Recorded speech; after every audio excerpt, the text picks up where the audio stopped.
আসসালামু আলাইকুম, সবাইকে স্বাগতম ফ্যামিলি কিচেনে। আজকে আবার একটা নতুন রেসিপি নিয়ে হাজির হলাম।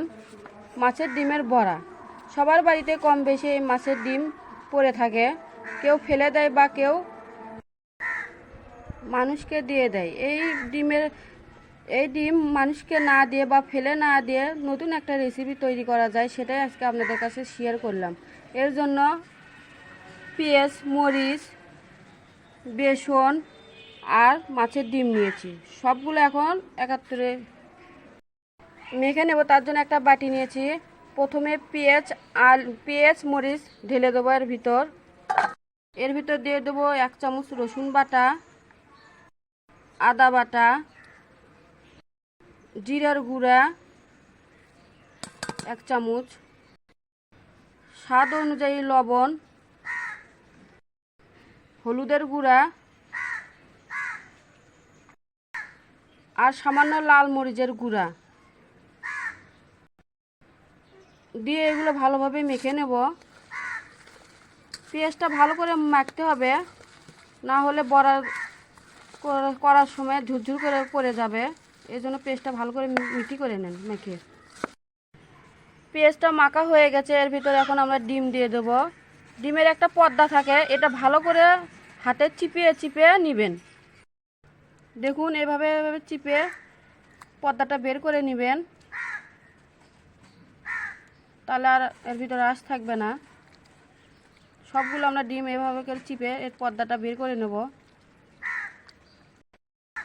সবগুলো ডিমের পর্দা ফেলে দেওয়া হয়েছে। এখন এগুলো ভালোভাবে মেখে নেব। এখন এর ভিতর অল্প অল্প করে বেসন অ্যাড করব, যেন খামিরটা একটু আঠালো হয়। গরম গরম ভাতের সাথে এই ডিমের বড়া খেতে অনেক মজা লাগে। সাথে একটু পাতলা ডাল থাকলে আরও তো ভালো লাগবে খেতে। আমাদের বেসনটা দিয়ে মেখে নেওয়া হয়ে গেছে। দেখুন, এটা এইরকমভাবে ঘনত্ব হবে, আঠালো হবে। এখন এটা আমরা ভেজে নেব। চুলায় কড়াই তুলে দিছি, এর ভিতরে এখন তেল দিয়ে দেবো।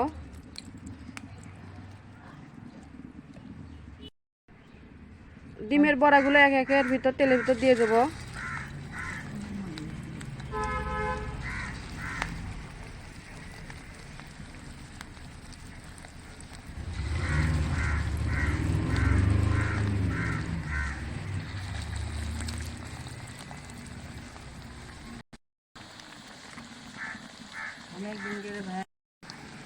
আমাদের এক পিস হয়ে গেছে। এখন আমরা এটা উল্টিয়ে দেব। আপনারা এই মাছের ডিম ফেলে না দিয়ে এভাবে গরম গরম ভাতের সাথে বড়া বানিয়ে খাবেন, দেখবেন অনেক ভালো লাগবে।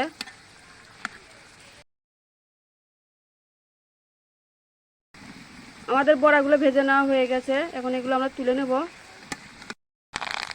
আমরা এইভাবে সবগুলো বড়া ভেজে নেব।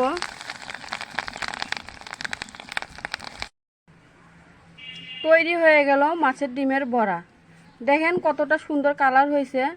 আর একটা আপনাদেরকে ভেঙে দেখাচ্ছি, এর ভিতর কত সুন্দর হয়েছে।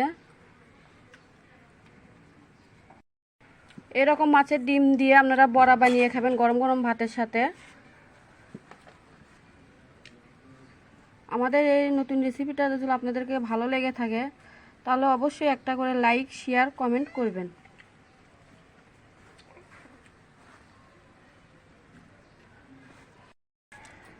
আমাদের চ্যানেলটা সাবস্ক্রাইব করে আমাদের পাশেই থাকবেন।